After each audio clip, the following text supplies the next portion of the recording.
Good day, ladies and gentlemen, and welcome to another episode of Spiritual Warrior TV and Podcast.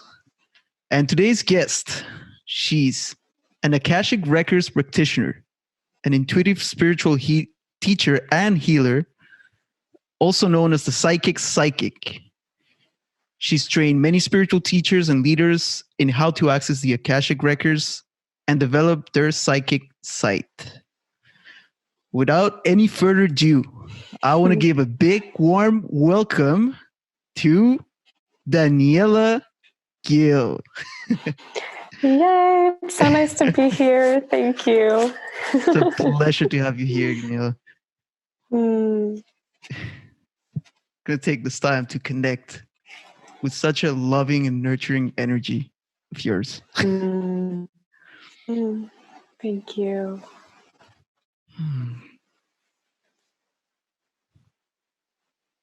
All right. Perfect. So, first things first, what is the Akashic Records? It's always a hard question for me to answer. Ultimately, it's the subtle energetic imprint of everything that has ever happened, everything that is happening, and everything that could happen. You can think of them as an ethereal library of sorts that contain the knowing of anything and of everything. And the word Akashic comes from the Sanskrit word for Akasha, which means ethers or space. It's the primordial element from which all life springs. Right. And that's awesome because you have an experience with the Akashic Records that comes from a very shamanic, it's very related to a shamanic practice. Do you mind diving into how you got to discover the Akashic Records in your life? Yeah, I've always been very intuitive. So I've always been perceiving the world very differently, very empathic. And a few years ago, I went to a retreat, and one of the retreat hosts offered an Akashic record reading, a complimentary Akashic record reading after the retreat to all the participants. I didn't really feel intuitively inspired by the offering because I didn't know what the Akashic records were, and it felt like records, like something around my past, something around my ancestors. It just didn't feel relevant. But because it was a free gift, one day I was like, I'll do it. And she told me I could ask anything. And I asked her some questions, and her responses were somewhat ridiculous. They didn't really make any sense to me. So I just dismissed the reading as a bit of a flop. I didn't really have any judgment towards it, but I was like, oh, that doesn't resonate at all. And then everything came true in a roundabout way. So that was really fascinating to see it all play out in my life in a very symbolic way. That got me very fascinated by the Akashic Records. So I immediately ordered a book on Amazon. It was Linda Howe's Introduction to the Akashic Records book. And I read it, and halfway through, what'd you say? No, I said I've seen that book. I haven't read it yet, but it's been calling me. Yeah, halfway through the book, she prompts you to open the Akashic Records, and I asked my mom if I could open up her Akashic Records. And as I said the prayer, I was immediately flooded with this divine healing energy. And I felt like I had taken ecstasy. Like I felt like, because the love coursing through me and the power of the energy moving through me was so profound. And I could see my mom with utmost clarity. I could see her whole past. I could see everything that was occurring inside of her. I could see like the answer to all of her questions with such clarity. It was unbelievable. It was unlike anything I had experienced before. And I was already doing psychic readings, but I felt like the psychic readings that I was doing were a bit hit or miss. It's like sometimes the information came through, sometimes it felt a little murky, sometimes it felt like I was reaching for perspective. After saying the Akashic perspective prayer, everything just came through perfectly and so fluidly. So do you mind sharing that prayer with the people here? Because I guess that's the way you access through the Akashic Records, right? Yeah. So since I read that book, I have channeled my own prayer. So I have my own prayer, and I have an Akashic practitioner training And that's the prayer Yeah. that I use for the I training. remember that prayer. So powerful. It was really like I could feel it in every part of my body. It was just it all with all my senses, really. Wow. Yeah. Cool. I love that you could feel it, and I love that you had that experience of it. And yeah, I would love to share the prayer, and I can open Awesome. up the records of our audience. Beautiful. Spirit, support me in coming into an elevated, expanded state of consciousness so that I may become one with your perspective. Set aside the totality of my personality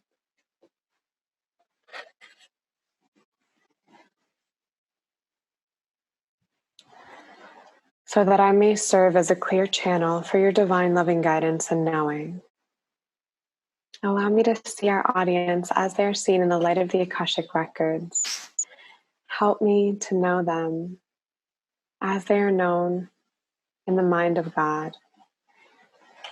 Enable me to share all the communication of our masters, teachers, and loved ones with integrity, clarity, and love.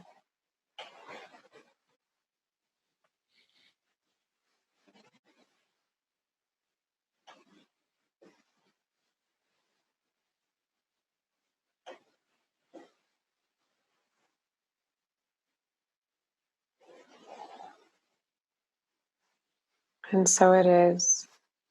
The Akashic Records are now open. I experience it as such a beautiful shift in consciousness. It's like all of my energy pulls towards the center of my mind, like behind my third eye to the center. And it's like I become this pillar of peace, of trust, and of immense love and clarity. It really shifts my perspective. I could really feel that. I even have that feeling of euphoria, of like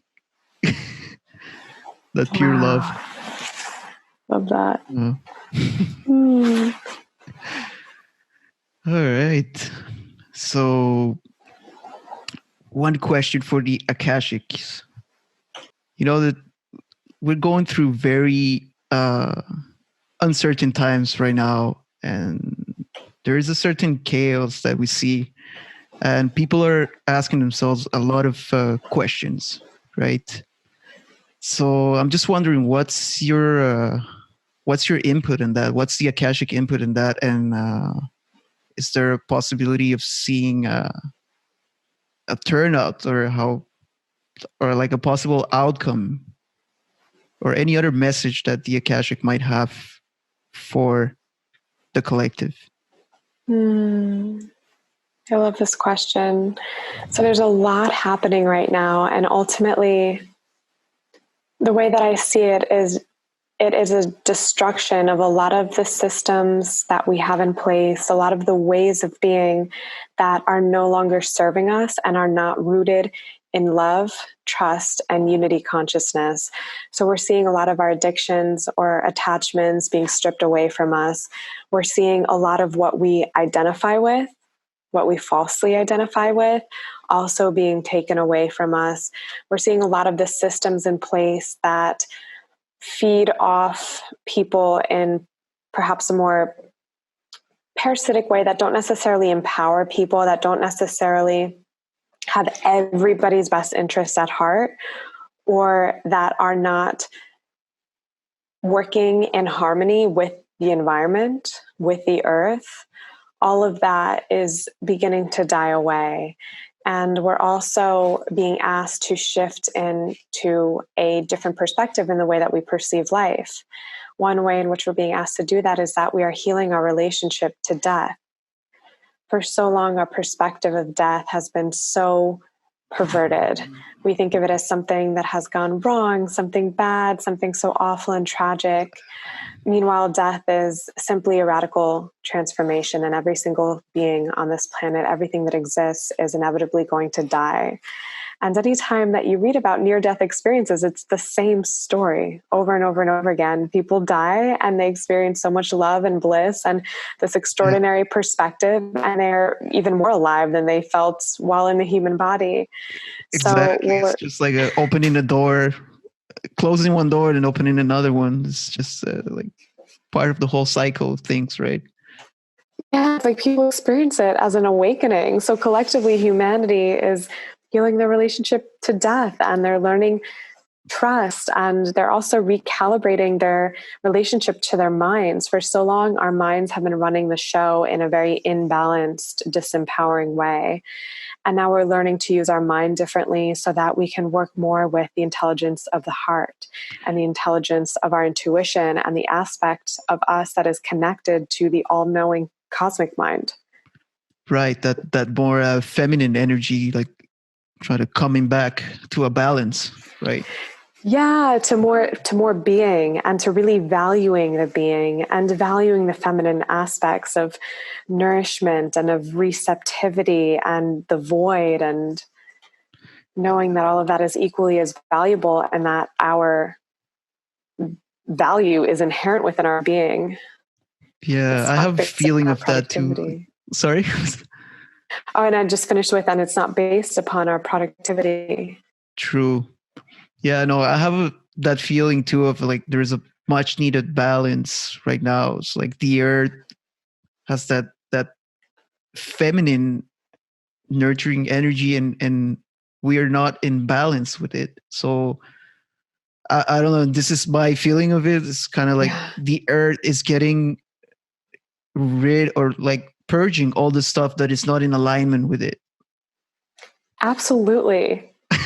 I don't know if you understood me there, but Totally. That's it. It's like the energy of the earth is awakening, and the energy holds this feminine frequency to her. Like she is the divine mother. So as she awakens and empowers her energies, we're naturally going to be building our respect and reverence and re-owning of our feminine aspects as well.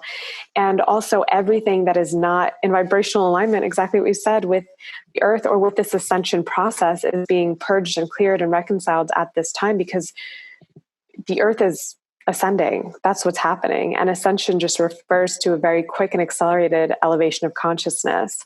So everything that we've been that we cannot take with us, that we cannot continue to be in this ascension, is now being cleared and purged. And it can look really chaotic. It can look destructive. It can be scary. It can be painful. It can be challenging. But ultimately, it's actually just a symbol and an example of the ways in which we are healing and transforming.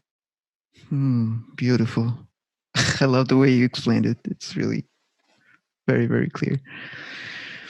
And also, well, there's a lot of information coming from everywhere. I feel that we're in a time where there's a like a saturation of information coming from Yeah. everywhere. We're being like constantly bombarded with information. So how do you do to navigate through that and find the truth? Well, the truth. What is the truth to begin with? Right? So Yeah. I know there's like two questions in there, but just Truth has a resonance to it. And that resonance feels like liberation, and it feels like expansion. And a lot of the stories that are going around, especially what we're seeing in the media or all the conspiracy theories that are being shared and spread, they create more of a contraction, and they have us feel more mistrust, and they have us feel paranoia, and they have us feel disempowered.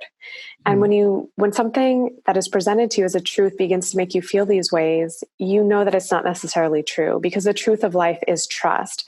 At the end of the day, we're all one. And what we're seeing playing out on the world stage at this time is this purging or this reconciling, this healing, this awareness of all the mistrust that already exists within the collective human psyche. We are collectively traumatized and in such a place of mistrust because of all that we've gone through as a species. Like, we have undergone so many atrocities at the hands of each other, all of the wars, all of the genocides, like slavery, rape, murder, dictatorships, like, whoa. So we have this mistrust, we have this paranoia. And now, as all of this is unfolding on the world stage, many people are projecting that mistrust Right. It's onto kind of what's like occurring. a surviving type of mechanism, right? That we have. Yes, it's like constantly scanning the environment for Yeah. potential threats. And then we're calling that intuition. And there are like really incredible psychics and healers around the world who at this time are perpetuating these stories because they feel them, and they're confusing their trauma, their wounding playing out with their intuition, thinking that this is actually what's occurring. And although on some levels it may be what's occurring, there's a higher truth and a higher force, higher intelligence orchestrating all of this. Life knows what it is doing. We are healing. We are ascending. It cannot be any other way. Right. And You cannot not evolve. Everything is in constant evolution. The way I see it, at least. It's yeah. absolutely. It's always getting better and better and better. It's always evolving. It's like, 2.0, 3.0, 4.0. It's always a version that has improved in some ways, even if it doesn't appear that way. But what's coming to the surface right now was always there. It's not like, oh, now our governments are becoming more corrupt. Now we're seeing that all these people in power have these agendas that don't have our best interests in mind. That's not suddenly arising. That was always there. Now we're becoming aware of it. And that's just a mirror of who we are as a society, right? Like we say, oh, it's the government, it's this. We're trying to like create more divisions, but in the end, Yeah. like you said, we're all one. So what's the things that we see that are wrong in the systems? There's also like part of it, not in the exact same way, but kind of like reflected to us in a way.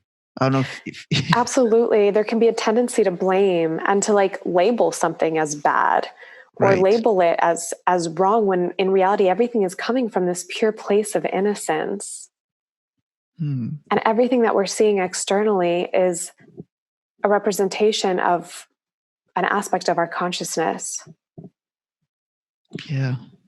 Like everything, we are far more interconnected and interdependent than our ego really cares to realize.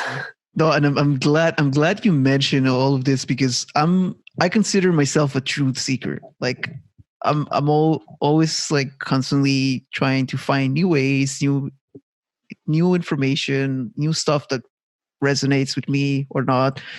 But just like I'm trying to keep an open mind about all of this, and just receiving information, and try to find my best truth in all of this. Yeah. And I feel it's a great thing that you mentioned all of this conspiracy theories thing, because at one point I felt that I was getting carried away by all of this, right? And I'm pretty sure a lot of people could resonate with this as well, where regardless of if it's true or not, I mean, all this information, you still absorbing it, all the negativity, you still absorb it, and it prevents you to, at one point you fall into like a rabbit hole where it prevents you to move forward. It creates like another trap for them. Exactly. So it's good to go back to that mindset of unity, right? Yeah, I also had an experience when the whole stay-at-home orders began. I had an experience of being like, "Yo, what is really going on?" Right? Like, As entrepreneurs, like you're not used to this. Like, hey, you stay there. You do it. Like, no. yeah, and it's just I had coronavirus back in January, and it was very surreal to see all of this occurring because of a virus that I'd already had, and I had a moment of like, what's really going on? And then going down that rabbit hole and recognizing, okay, how is this serving me? The truth was, it was creating fear in my system. It was Right. creating like an adrenaline fight or flight response. I was putting out all of our mental projections, all of our beliefs and our expectations have impact in the collective human psyche. They have impacts, and what we project onto other people, how we believe they will behave or are behaving, actually influences the way they behave. We are starting to realize this through our study of quantum physics, where we recognize that at the smallest parts of a particle, our observation of it changes the way that it behaves and shows up. Right. We literally create our own reality. We manifest whatever we put our focus in and we put our energy into. Our expectations, our thoughts, our beliefs have their imprint on reality. And if we're wanting to head towards a world of unity and of love and of trust, which is ultimately where we're going, because that is the nature of spiritual evolution, that's always where it goes, right? Then that is what we need to interpret everything that we see through the lens of. And for me personally, it felt like there was no point in viewing it any other way, because I have had enough initiations and enough expansions within my consciousness to know that everything in existence is an aspect of me. Like, I've had many embodied experiences of that, realizing every human being on the planet is an aspect of me. We're all one. So for me to think that these like other parts of me are like trying to harm me or have these like dark agendas, it became a twist that was ultimately very disempowering. And it's like, all right, what is actually my role in this? My role is to anchor in love. My role is to anchor in trust. And what beliefs and perspectives and areas of focus help me do that? One is forgiveness. Another one is realizing like, okay, maybe there are some people in power that are doing this, this, or that. It's like all these conspiracy theories have some legitimacy to them. Right. But let's see the higher perspective. There's love there.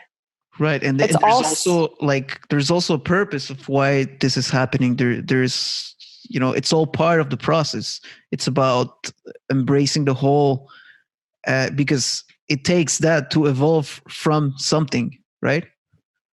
Exactly. Nothing would be occurring that did not need to occur. Ultimately, every single challenge, everything that we're confronted with is serving our evolution and is a necessary part of the unfolding of life. If it weren't necessary, it would not be occurring. There's such a brilliance at play here. Yeah, I also find it's important to not fall into what I call delusional positivity. Because I've seen that a lot in spirituality, especially like a lot of people just don't acknowledge those feelings that they label as negative because they don't want to be perceived as such.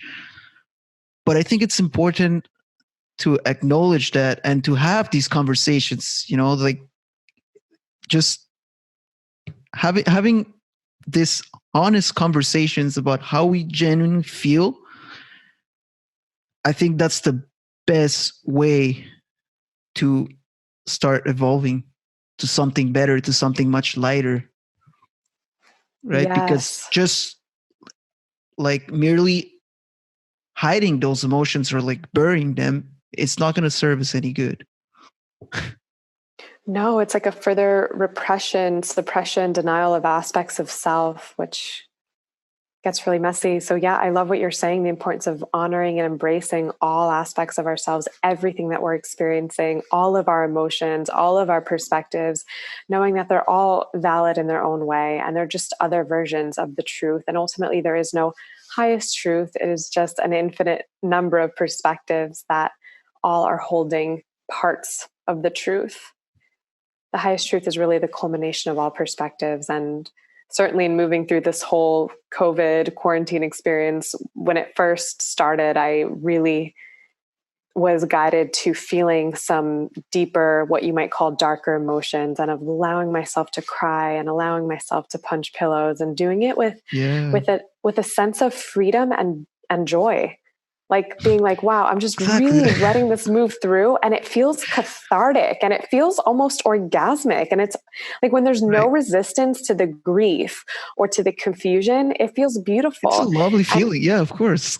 Yeah. And I feel like there's like an old version of me that perhaps identified with having answers. being an Akashic record reader. And this really helped me unravel that, where I was just like, I don't know what's going on. I don't know what's going on. I don't know what's going on. And like owning that and then surrendering to that and letting that be, it almost like lifted a load off of me to be like, whoa, I have no idea what's going on. Like I completely surrender. Like life, I know you've got it. Like I love being like this, like totally magical manifester. And then all of a sudden realizing like, I don't even know like what my manifesting abilities or powers even are. Like life is just totally taking over and being like, okay, like, cool. Stay home for the next 3 months. Like nothing you can do about it. And it just felt so out of my control. There was nothing that could be done except to just surrender and trust and to allow myself to be in the dark and then to embrace all of the feelings related to that. Like really embrace them, love them at a level that I never have before. Like you're angry, you're crying, and I love you. This is great. This is so meant to be. Right. And when you start like laughing at it and just, at one point you just don't take it seriously anymore. And you let whatever emotion needs to arise, just take the moment to feel it and then let it go whenever it doesn't serve you anymore. Yes, how important it is to not take ourselves seriously and to just like learn to laugh at ourselves. I think we take ourselves too seriously. And myself, a lot of times I catch myself like judging me really bad and like taking myself too seriously. And then I'm just like, well, we're all monkeys here. Okay, chill out. I'm just going to laugh at this because what's the worst that could happen? Really? Yeah. Once you start thinking in those terms, in that perspective, we're like immortal beings. There's nothing that can kill us. And really, we can imagine the worst thing happening. It's still okay. It's just like all one of an infinite number of storylines that we're all just destined to live out. It's like, yes, we are immortal beings and inevitably every single one of us is going to die. Yeah. And when I really met, it's just like, it's so liberating. It's like, okay, like, and by own it, surrender to it, accept it. Yeah. And then I'm really free to be present. And it helps anchor in appreciation too. For sure. For sure. To appreciate this present moment, to allow yourself to be imperfect. Something I'm learning as I go to. Yeah, that's been a hard one for me. The relinquishing of perfectionism and of like self-condemnation over like, you could have done better. It's just such an erroneous voice. The one that's like, you could have done better or should have done better. Yeah. If you could have done better, then you would have, period. Exactly. It's like you may think you could have done better, but it's all games of the mind. It is. And our mind, because other people look at you, they don't even judge you for that. They're like, oh, other people see perfection where ourselves we're like, oh my God, I messed up. I did this wrong. Yeah. It's so true. It is so fascinating to me as I work in these really intimate containers with these extraordinary people to experience their own self-image. Oh. To see the difference between the confidence of the persona that you see on the TV screen versus like what's really going on at times in the mind, and how such incredible radiance and self-confidence can coexist with moments of insecurity. And those moments of insecurity are actually incredibly valuable. They help balance us, yes, and create humility and create humbleness. And it feels like the person in balance is actually embodying the full spectrum of everything and not identifying with any of it. Yeah. Well, I like that. I didn't see it that way, but yeah, no, for sure. For sure. I got a question for the Akashic Records. Just another question. What do you think can help people manifest more abundance in their lives?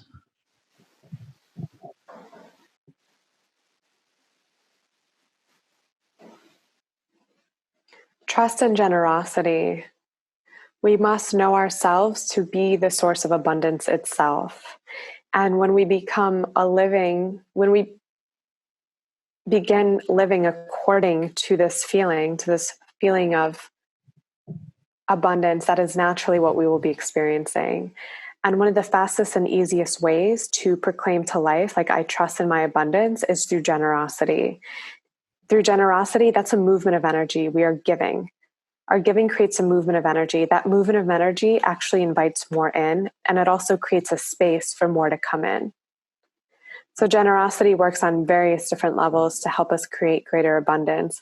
When we don't feel abundant, we tend to hoard. And that hoarding is sending that message to our mind and to life: I am not abundant. I don't trust that I will always be provided for. So hoarding is like the antithesis to abundance. And that's actually what a lot of people are doing when they're trying to save money or when they're not giving as freely as they could. Right. Love that you mentioned giving. There's a quote from Neil Donald Walsh where he said, giving transforms having into being. So we can experience ourselves having abundance, but only through that giving of abundance can we experience being abundant. That is brilliant. Yeah. I love that quote from him. And yeah, that really resonates with the...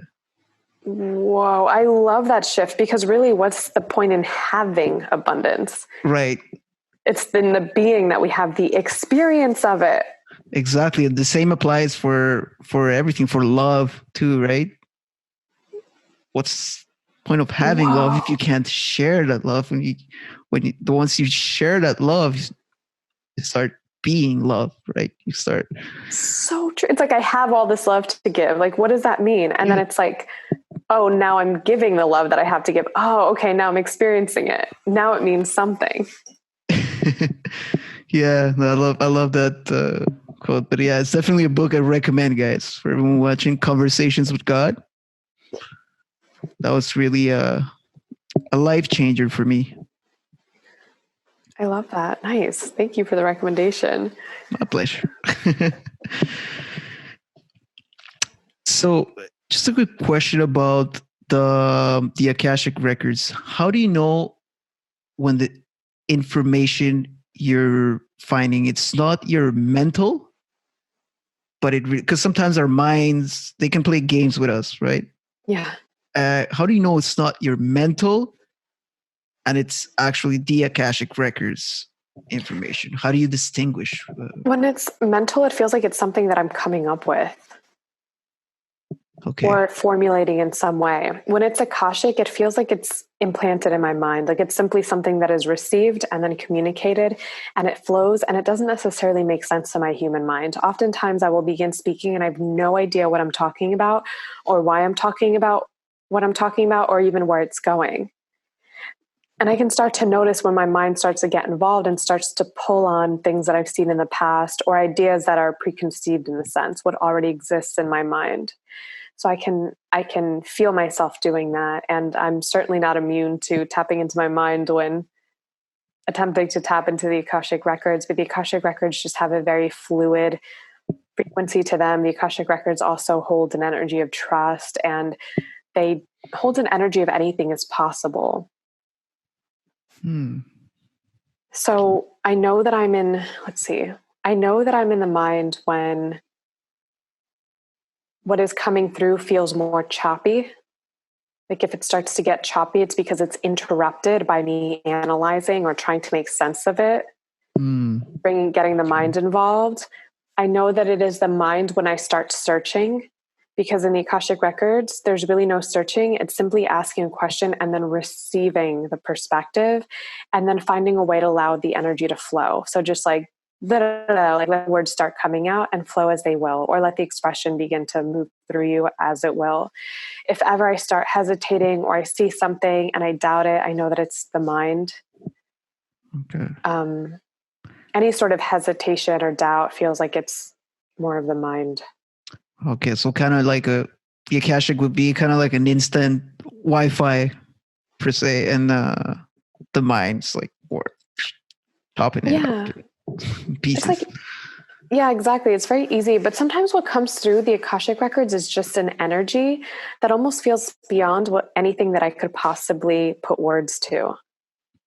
Right, because our language also, it's very limited to all this energy, right? And all this experiences we can have Yeah. to I'm access sorry. it. I'm just a little interruption. Someone came in the room. Oh, Um, it's all good. It's all good. What were we saying about perfection? That's good. See? Love it. I love this perfect imperfection. Me too. Hmm. Yeah. So, moving on to my next question here.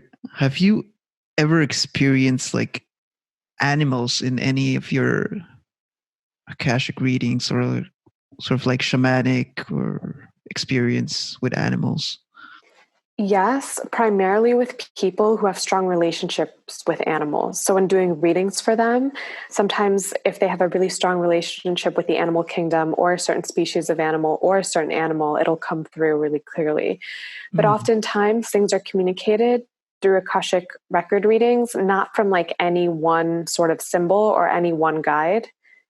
It's more of just a spontaneous knowing and an energy that comes through. But sometimes in readings, very specific beings come through, like specific animals, specific species, or even a specific person or a specific, like Mary Magdalene or like the Virgin Mary, like wow. Okay. depending on who the person has a relationship with that I'm reading Awesome. for. Awesome. So you can have basically all sorts of beings appearing during the Akashic records, right? It's not just like this one library that you access, and well, it is kind of like a library, but I mean you can have different messages from different entities as well, right? Yes, ultimately, I feel like so the Akashic truth, once you go like really tune into the Akashic records, is that all the messages are coming from the same source. Because every archetype, every human being, everything is an expression of divinity, is an expression of source. And once you come into like higher levels of Akashic truth, there's no individuation between the different personalities and identities. Right, right. But Okay. then I feel like Akashic record readings are most concerned with sharing a message, a certain message for people. And whatever way would help someone receive it is the way that it is shared. And if I'm doing a reading for somebody who, let's say they're Christian and they have a little bit of like hesitation around, a psychic reading, Mm-hmm. which this is like a real life example, then perhaps their messages will come through. I will see very clearly, oh, it feels like an angel is communicating this, or it feels Right. like Mother Mary is communicating this. And suddenly they're like, oh, I can receive that message. They're more open to it, more trusting, more receptive. It helps soothe some of the like hesitation type of energy, which may then block them from their full receptivity to the energy that's flowing through. Right. So like even the Akashic records, they speak the person's language, to put it that in those terms. Yes, Mm, absolutely. awesome. So are the messages always accurate for you in the Akashics? Because the way I see it, if you go to a library and open a book and open a certain page, because you don't have control really to what you access to, right? That's my guess. I don't know. Yeah, it's just whatever I receive. And then I can continue to ask different questions, but it's ultimately what is communicated to me. All right. So yeah, my question was more like, depending on the book that you're reading, you can fall on a certain page, and without a context, that page can really have different interpretations to it, right? Yeah. So like what's your the best way that you can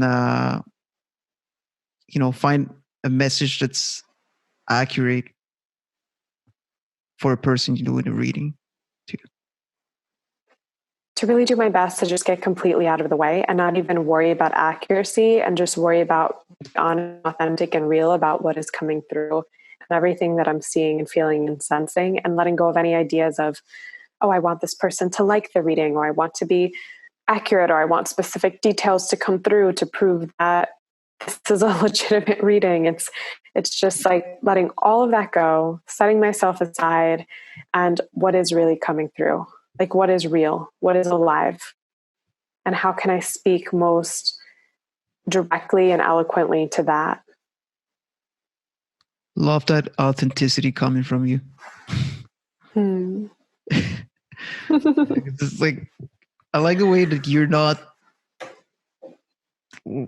trying to prove any, like, oh, I can get this type of information. It's just like whatever comes, it's there, and that's it. Just going with the flow.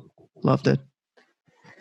Yeah, and sometimes Akashic record readings really have their magic to them. And if someone is coming to you for a reading and they're in a place of majorly not having much trust at all and wanting to abdicate responsibility for the decisions of their lives, so meaning they want you to make decisions for them, and they're like, should I do this or should I do that? Or like, what's going to happen in my future? And they're not really wanting to take responsibility for their co-creation of their lives, then the Akashic records are going to show up in a very different way, where they're not going to be giving probably the insight and perspective and guidance that the person is desiring. And instead, they're going to speak to self-empowerment and to them tuning into their own channel. So that might not feel accurate to them. And it may even feel like, whoa, this isn't what I signed up for. This isn't what I wanted.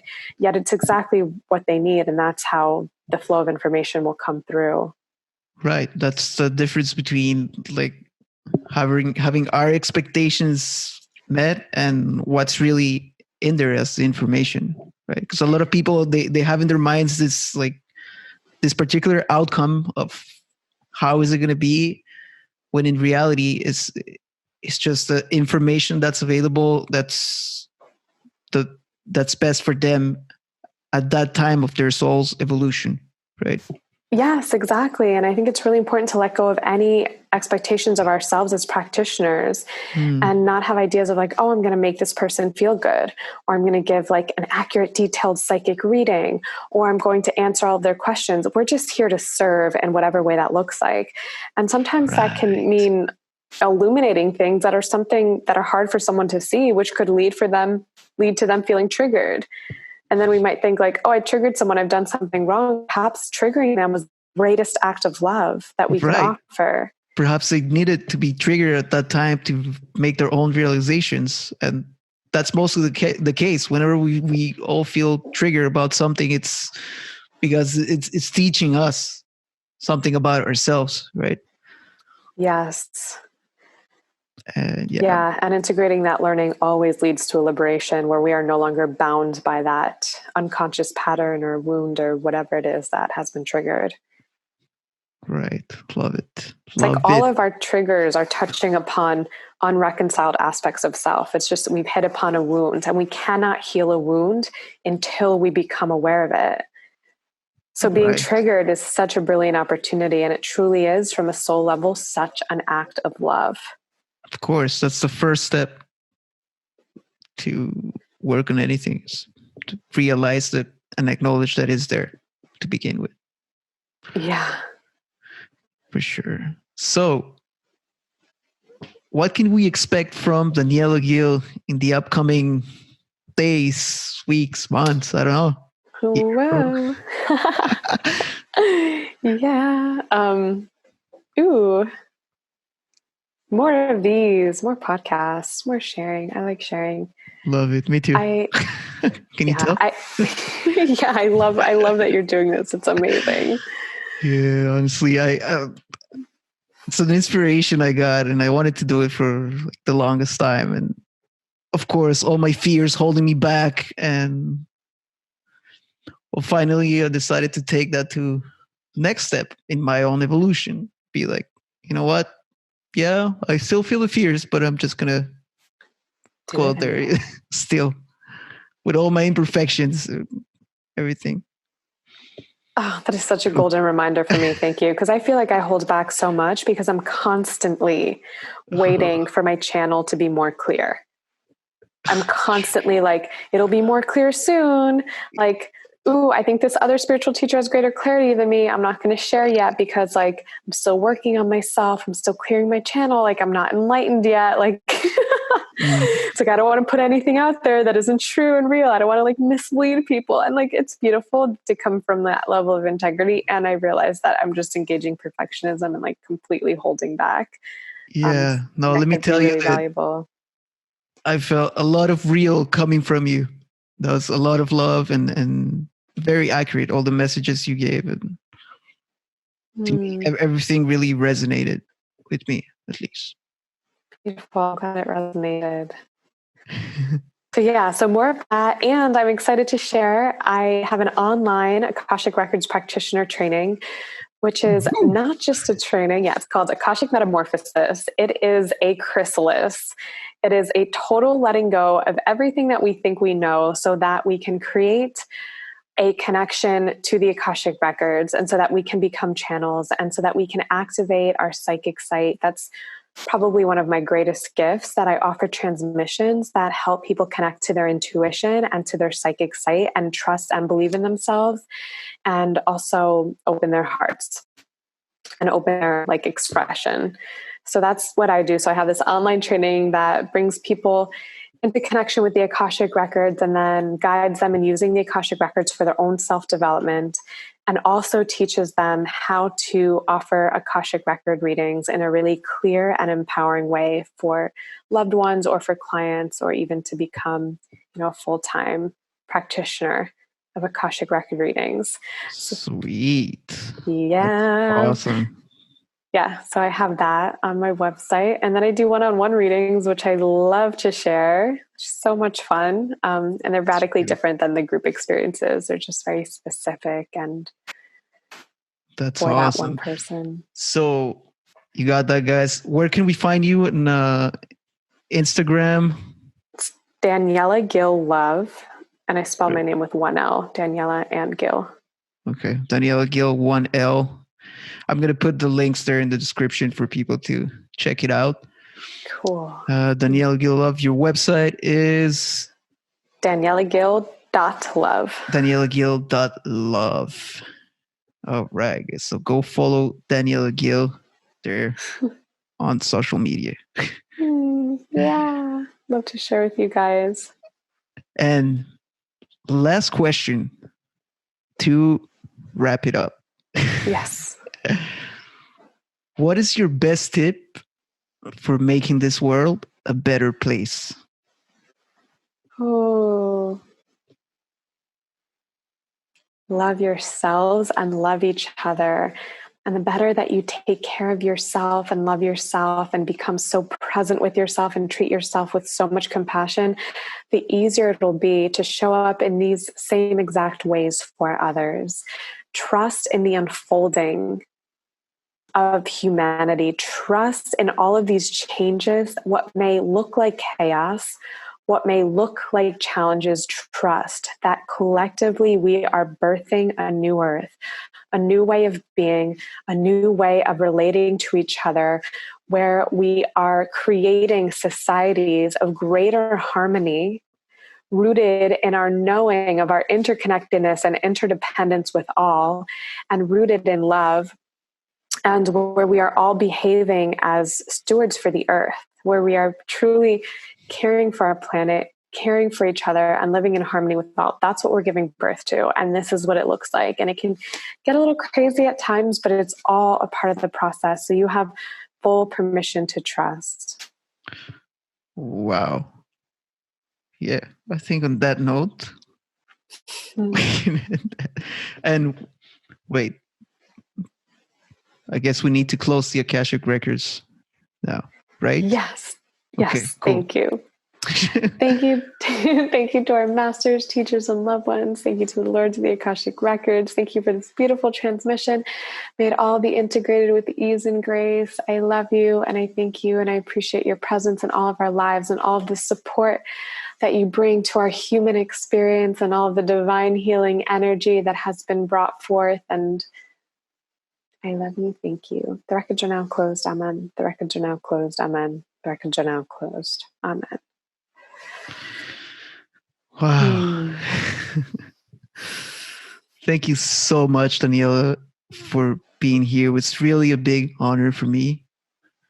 And I wish you all the best in your upcoming retreat. Is your upcoming program retreat? Thank you. Yeah, hopefully some retreats. I mean, I had a Oh, bunch planned, but okay. Sorry, I thought it was your upcoming yeah, program. in the Is it a future retreat? there will be many Okay, retreats. perfect. Well, in all of your upcoming projects, really, we need more of this in the world, and I think you're doing an amazing, amazing job. Thank you. You too. I love that you're doing this and so appreciate it. And I appreciate you. And I really appreciate this opportunity to share. It's a profound honor for me. So thank you. Thank you so much. Much love.